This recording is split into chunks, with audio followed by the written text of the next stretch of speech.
Well, after many episodes, we finally get a deeper look into the world of the Luthors, and a long-running plot point finally has gotten me on board. Hey guys, remember Supergirl, Season 2, Episode 12, Luthors, and I was definitely looking forward to this episode. As you guys know, I've really been enjoying this season. I've really liked everything going on, except for Kara and Mon-El. I just haven't understood why they want to get these two together. I've been I've been kind of, I think, relentless about how I don't want these two together, how I think it's dumb, how they've been trying to pursue each other. But I have to say, after this episode, honestly, I kick myself for those reviews, because as I told you guys, that wasn't, that wasn't going to be permanent. My lack of, empathy and lack of care for their relationship and not really buying their relationship, eventually the show would do that. And you know what? This episode, I think the show has finally done it. I'm finally on board with Kara and Mon-El. We'll get into that, but there's a lot more going on in this episode besides that. I just want to tell you guys right now, I think the show's finally got me on board, but let's just get into this episode because I definitely do want to talk about it. Again, I just want to open that because I got a lot of flack for it and things like that, but we start off, and this episode we start off with actually a flashback of young Lex Luthor playing chess with his mother, and this was interesting to see. The fact they actually got an actor to play young Lex Luthor, even though we know we're not going to probably see Lex Luthor on the show for a long time, it was cool to at least get this younger version, but I didn't really buy this guy was Lex Luthor.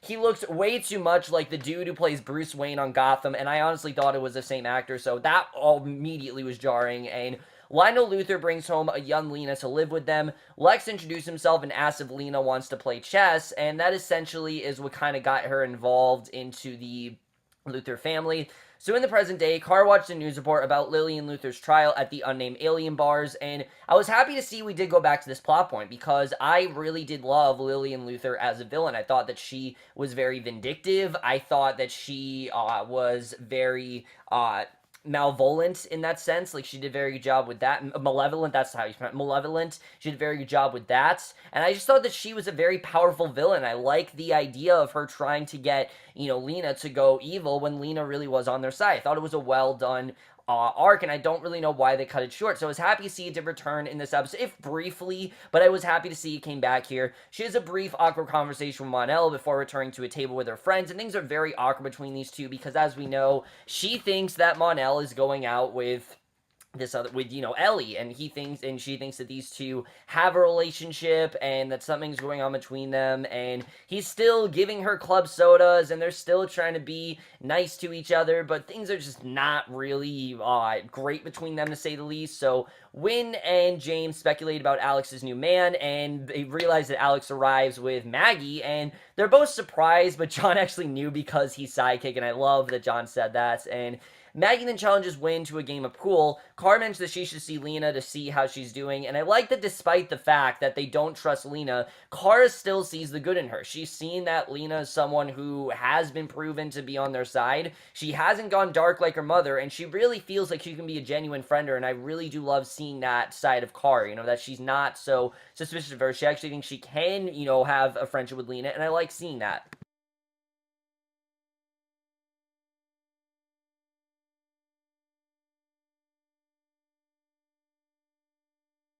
So sure enough, she goes to visit Lina to see how she's doing. Lina says that Lillian wants to see her, but she really doesn't want to go, mainly because, she knows that Lillian's probably just going to try to get her on board with her next evil scheme, also because she doesn't really condone what Lillian's doing, and Kara says Lina should talk to her mother and tell her how she really feels. After all, her parents are alive, and of course Kara's aren't, so you can understand why Kara feels that way.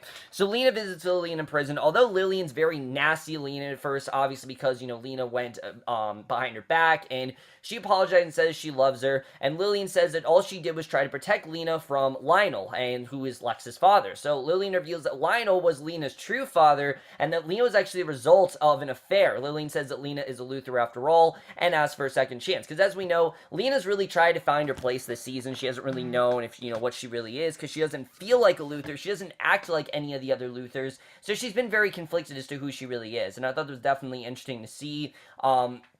But in another part of the prison, we get the return of James Corbin in this episode, which that was really cool to see. For the first two episodes, we had Corbin be this villain, but he was back in this episode, aka Metallo. He gets a mail's call, and he opens up the envelope and finds kryptonite inside, and the next day, Corbin testifies against Lillian. He goes in a rant against aliens and says that Lillian's the only person trying to save the planet, and when the prosecutor tries to declare Corbin a hostile witness, Corbin stands up, blasts her with a kryptonite ray from his chest, and he goes on a rampage, frees Lillian, flees the courtroom,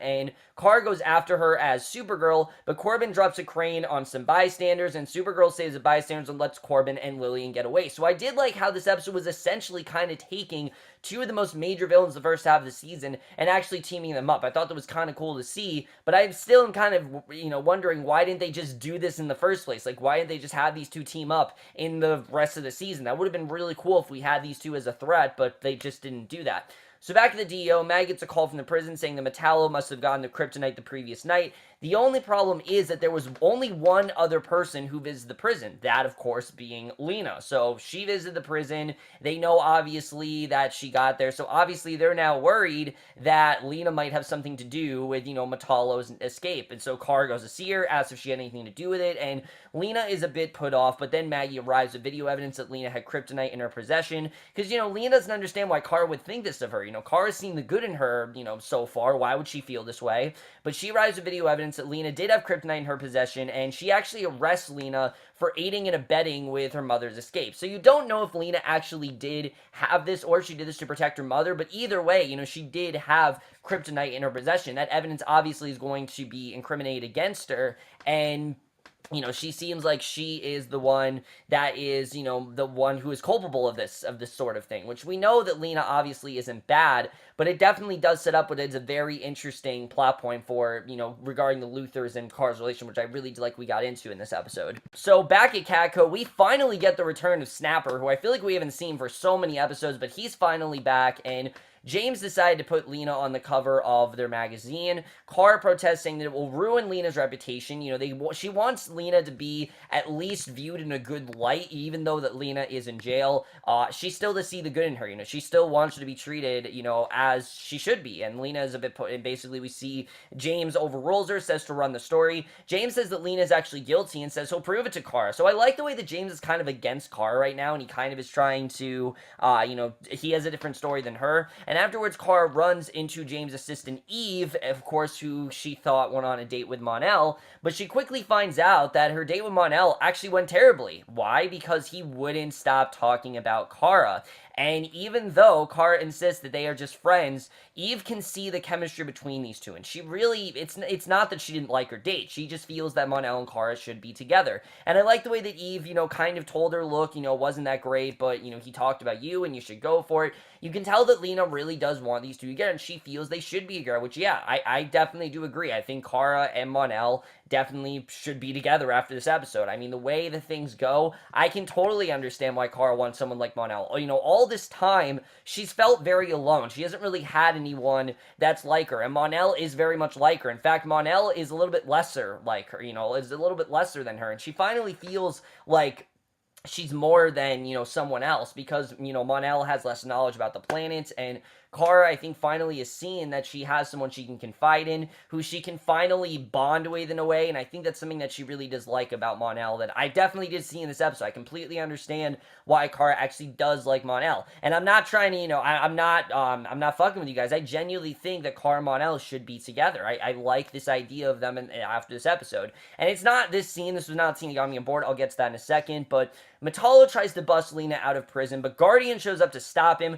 Guardian puts up a good fight, but Metallo takes him out. He doesn't kill Guardian, though, as his kryptonite heart starts to fade and ebb, and instead Metallo frees Lena, and he leaves. So James gets patched up to the DEO, saying that something isn't right with Metallo, and obviously Kara's not upset that he, she's very upset that he was the Guardian, but Alex says that the DEO needs to treat Lena as if she's guilty, because they don't know if she is, but they just need to, treat her as if she is, because right now she's the only likely suspect. So Kara still believes in Lena, but James points out that Clark and Lex were, in fact, best friends, as we know. These two had a very good relationship. And, that's very similar to that of Kara and Lena. And we know that Lex obviously betrayed Clark, so Lena could very well betray Kara. And he also says it's frustrating that Kara trusts Lena, but not him. He doesn't really understand that. And I can understand why James feels this way, but at the same time, I mean, Kara told her specifically, don't be the Guardian. You're going against her. I get that he wants to protect her, but it makes sense why she doesn't really trust him right now. He hasn't really stayed true to his word. He hasn't done what she's wanted to do, so it completely makes sense to me why she really would not trust him. I can understand why James is upset, but at the same time, I can understand why Kara doesn't really trust him at all, so I do like the direction that went. So Kara then takes out her frustration on some concrete blocks, and Mon-El shows up, and unlike James, Mon-El points out that Kara believes in a lot of people that no one else would, and himself included. And Kara then apologizes to Mon-El for being distant, and says she was mad that Mon-El was dating Eve, and Mon-El asks why Kara would be mad, but Kara gets flustered and leaves. Remember, Mon-El doesn't really pick up on certain social cues in the world, so again, when Mon-El acts naive and dumb, it makes sense, because he's not dumb, he's just very unaware of the ways of Earth, and we still see that in this episode. There's still things that he doesn't really understand. Like, he doesn't understand how lesbians work. Apparently, on Daxam, you just have as many as you want. Like, you can just be a player and just date as many people as you want. If that was true, that'd be awesome, because, you wouldn't have to stay committed. I'm not saying that it's a bad thing to stay committed in a relationship. I'm just saying it'd probably be a lot easier to stay committed to, not stay committed to one person, but a bunch of people. But yeah, things like that really do show that Mon-El is not as, he's not as up to date, or as he says, he's not as hip to the ways of the world, and that right there shows he's not. So Lena tells her mother that no one will believe she's innocent now that she's been busted out of prison. Lillian says that the public will never believe she's innocent anyways, and then asks Lena to join Cadmus. And obviously this is something that we know Lena has not wanted to do, but Lillian wants to get her on board. And meanwhile, Metallo's veins start to glow green, but no one seems to notice. So she takes Lena to one of Lex's old facilities, which contains some of Lex's old arsenal, and the arsenal is biometrically locked, and Lily needs Lena's DNA to open it. And Lena refuses, but Cyborg Superman forced her to put her hand on it. The arsenal opens up and reveals one of Lex's war suits. So obviously this is not a good situation now. But back at the DEO, Wynn discovers that Hank Henshaw actually hacked into LexCorp and modified the video to frame Lena. And Wynn also traces Metallo's kryptonite signature into the mountains. And Wynn points out that Metallo's kryptonite is unstable and that he could blow up at any moment. So this obviously is not a good situation. And Kara then flies out to rescue Lena. Alex wonders that when Metallo blows up, it will release a giant poison cloud of kryptonite. And we know obviously what that does to Kara. Just like Superman, she has an allergic reaction to that. I mean, she can't breathe when she's exposed to kryptonite. So this is a very dangerous situation for her. This actually probably would have been a good time to use the Guardian. But obviously, Kara's not going to use the Guardian because, again, he's just human. He can be hurt just like, other humans can. She can't be. She's she is she's an alien. She can't be exposed that kind of thing. I would have said put Martian Manhunter on the scene, but he's really not in the right state of mind right now. He's still kind of getting over what happened with Mehcad and things like that.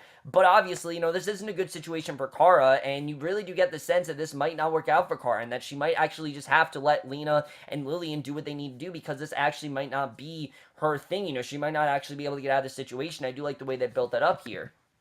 So, Supergirl shows up at the Luthor facility, but she's quickly overpowered by some of Lex's sonic weapons, and as Supergirl fights back, Wynn warns Supergirl that the more Metallo uses his powers, the quicker he's going to explode, which obviously, again, is not a good situation. So Cyborg Superman and Lillian flee, but not before Cyborg Superman knocks out Lena. Metallo begins to go critical. Martian Manhunter shows up to help Supergirl fight and put Metallo away, which I did love the way that John did save the day there. But it just felt kind of cut short, mainly because this episode didn't focus on John that much. John was in a couple scenes, but it just kind of felt weird that he just randomly came in to save the day. There wasn't really any build up to it. There wasn't any John, offering to help Supergirl. He just happened to save her. It just felt kind of convenient the way that was done. I'm not saying it was bad. I'm just saying it was kind of convenient, and I do think it would have been a little bit more powerful if she had to do this on her own, and that she maybe had to get the Guardian or something like that. I just felt that the Martian Manhunter, just a bit convenient there. But Supergirl and Martian Manhunter grab Lena. They fly away just as Metallo explodes, and that was a pretty powerful scene to see Metallo actually explode and die. I mean, I was shocked to see that, but I was also a bit disappointed because I genuinely wanted to see Corbin be the villain. I think that the guy who plays him is very powerful. I think that he could be quite a good villain. I think him and Lena working together was something I kind of wanted to see, but no, he's actually dead, and yeah, that was interesting to see. And I was surprised they actually did kill off like a villain. They don't do that a lot in the show. They did it obviously with what the hell was her name last year? Astrid or something like I can't fucking remember her name. The girl that was in pursuit of her. She looked like her mother, but she wasn't her mother. I can't remember her name right now, but you know Laura Bell Bundy played her, that character. I was surprised to see Metallo actually die, because it's very rare they actually kill off villains. But the next morning, Kara triumphantly walks into Kako. She gloats to Snapper about being right, and Jimmy asks about Lillian, but Kara says that she and Cyborg Superman got away. James apologizes too and says that they should just go back to being friends. And I like the way she kind of is willing to put this aside after everything they've been through. I definitely did like seeing that. I thought that was definitely very well done. And I like the way that she was able to, finally come to terms and tell him, look, okay, I understand you're Guardian. I'm not going to be okay with it, but I'm willing to move on. And I like seeing that, because if she dwelled on it for another, 4 episodes, it would have gotten really annoying. And I'm glad they didn't do that. So Kara visits Lena. Lena says that no one has ever stood up for her before. And when Kara leaves, Lena picks up a chess piece, and she has a flashback to her beating Lex at chess. So I don't know where this is going to go. I'm sure we're going to see Lena again, but this definitely confirms that Lena is going to be on their side, and that whatever she does, she is going to do what she can to take down Lillian. So we're probably going to see Lillian again. I don't think this is the end of her. I think we're definitely going to see her before the season ends, but what to what end, I don't really know, but I definitely think that Lena is going to play a big part later in the latter half of the season, but we'll have to see.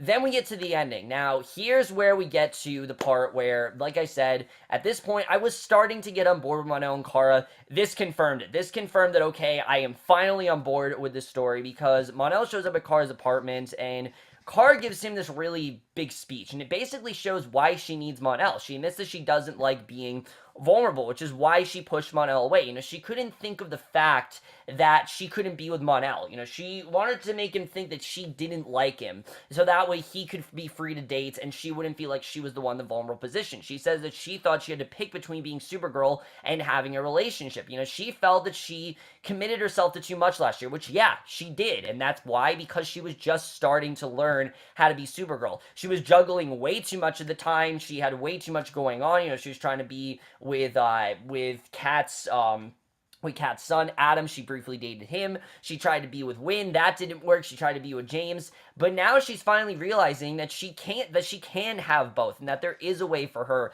to have that balance. And when Monel came along, he kept proving her wrong. She kept trying to push him away, just saying that no, she can't have a boyfriend. But that got her thinking that maybe she could have it all. And they're about to kiss, and it's honestly a really satisfying scene. I thought the chemistry between these two was really strong here. I really did love the scene overall, and I was actually ready for them to hook up. I was like, all right, I'm actually on board with this. Why don't they just kiss now? But right when that happens, we see Mr.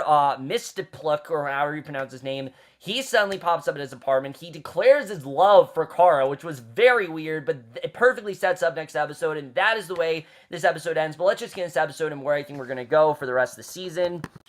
So overall, guys, I really did enjoy this episode, I have to say. Not just because of everything going on with the Luthors. I thought that was very well done. But as you guys know, it finally got me on board with Kara and Monel. Now I can see, after so many episodes of me rejecting this storyline, I can see why you guys want them together. I completely understand it. Like Kara said, she didn't feel like she needed anyone in her life. She kept pushing people away because she just felt that she wasn't capable of being both. She didn't think she could be a superhero and handle a relationship. And honestly, that was my fear too. That was the reason why I didn't want these two together, because as we know, Kara showed she didn't need a man. But through Monel, she's realizing that, yeah, she does need someone to confide in. She doesn't want to be alone. She doesn't want to be someone without a boyfriend. She doesn't want Monel just because she wants to be in a relationship with him. That's not all that. She wants someone that she can confide in, and someone she can talk to, and someone who can actually make her feel whole. And, because everyone else makes her feel lesser, this actually makes her feel whole and good about herself. And that's everything that Monel does. When she's with Monel, she always feels like she's on top of the world, and that's why these two need to date. And Monel needs Kara because she's more acclimated to the ways of the world, and she knows more about Earth and she can train him and things like that. So they really actually do need each other. And now I understand why you guys want them together. The chemistry between those two was so strong this episode, and I'm on board with this now. I really do like where we're headed with this direction. Now, who the hell is this guy that's popped up? I have no idea. For some reason, next week they're doing the Valentine's Day episode. I don't know if they skipped a week or something like that, but they're clearly behind 1 week because this episode was probably supposed to air last week and it aired this week instead. Kind of weird that it did, but again, I don't control the schedule. That's just kind of how it is.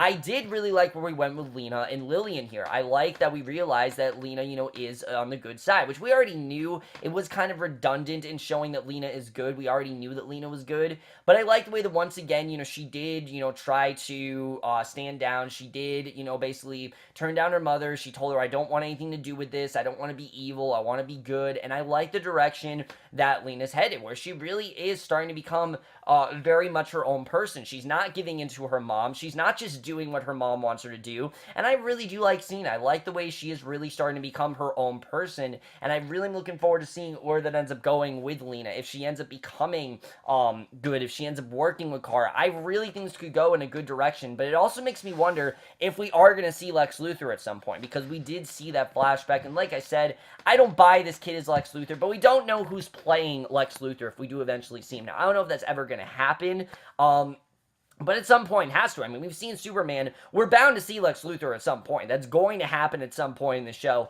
I don't know when, but it's definitely going to happen. I can't wait to see the way that happens. Honestly, it probably should be the next crossover. That's what I say. I say the next, big crossover. Get Superman back, have Lex Luthor be the villain. Imagine how epic that would be. That's when they need to bring Lex Luthor in, because that would be amazing if they did that, and I really hope that they do that, because it'd be really cool to see Lex Luthor on the show. I'm not saying every week. I think it should be like a Superman thing where he's only on every now and again, just to prove that he's still out there. But I would definitely like to see Lex Luthor again. But I also really did love in this episode, I have to say, how Kara finally decided to accept James. She realized that, yeah, she can't, she's not happy that he's a Guardian, but she can't really change that. He is what he is. If he wants to get himself hurt, then get himself hurt. At the end of the day, they are friends, and she needs to accept that. And I like that she realized that she can't just control him. She can't just tell him what to do. Obviously, he's not going to listen to her. She's done all she can to try to get him to listen to her, and it's just not happening. He's not listening to her. She's done everything she can. She's made every effort possible.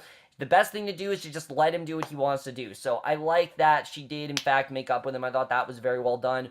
My one complaint in this episode, though, is that, one, John, like I said, saving Supergirl, just didn't really fit in this episode because he really didn't have much to do. He was kind of just brooding over Mehcad leaving briefly, but after that, he really didn't have much else to do in this episode, and I hope that doesn't mean that he doesn't really have an arc for the rest of the season, because I loved his arc with Mehcad. Don't get me wrong, I did, but now I'm worried that he's going to be pushed to the side, and John is one of the best characters on this show. I think his twist is still one of the best things. David Harewood is one of the best actors this show has, and I really hope they continue to give him great stuff, because he is such a great actor, and I really hope they continue to play to his strengths, because that's something they've done very well this season, and I really hope that doesn't change, because I like the direction they're going with John. I just don't know if they're actually going to give him a storyline for the rest of the season. We'll have to see. And then, like I said, Corbin and Lillian teaming up, that is a perfect duo of, that the perfect villain duo. I don't know why the show won't just stick to a villain. It seems like the show doesn't, know how to have an actual, recurring villain. It's really weird the show doesn't know how to do that. You would think 2 seasons in they would know how to do that, but that's just the one thing that really is pissing me off. They don't have a steady villain. Yes, I know they just casted some dude as the villain for the rest of the season, but do we really care at this point? I mean, that far in the season, I'm happy to see they are getting a villain, but I really did want to see Lillian as the villain this season. I think that she's powerful enough. I think that she is vindictive enough. I think that she could just last an entire season, and I don't know why they're not doing that. All the other Marvel shows are doing that. I mean, even Legends of Tomorrow has a steady villain. We have Thawne, we have Damien Dark, and we have Malcolm Merlin. Those are villains for the season, the Legion of Doom. Just like Arrow has Prometheus, Flash has Savitar, Supergirl doesn't have anyone right now. Supergirl just has a bunch of hodgepodge of different villains, and it kind of is starting to annoy me a bit. But other than that, guys, I really did enjoy this episode. I do wish that the plot line was a little bit more relevant, had a little bit more relevance, and wasn't just, randomly reminding us, oh yeah, the Luthors are still there. It did a good job of getting us further into the Luthors world. I thought they did a good job with that. And of course, it definitely is the episode that got me finally on board with Kara and Mon-El's relationship after so much of me, trying to, not buying into their chemistry. I finally do see it in this episode, and I'm over going to give Supergirl Season 2, Episode 12, Luthors, a 4 out of 5 or a B+. So over, guys, Mary, this episode of Supergirl. Let me know what you guys thought of this episode overall. Loved your thoughts. And do you guys agree that the show needs a steady villain? It feels very weird that they don't have a villain at this point. Do you want Kara and Mon-El together? At this point, I do. I'm actually on board with them now. But that's my review. Hope you guys enjoy it. We'll see you guys in my next video, which will be for tonight's episode of Shadowhunters, and I will see you guys for that. Okay, bye.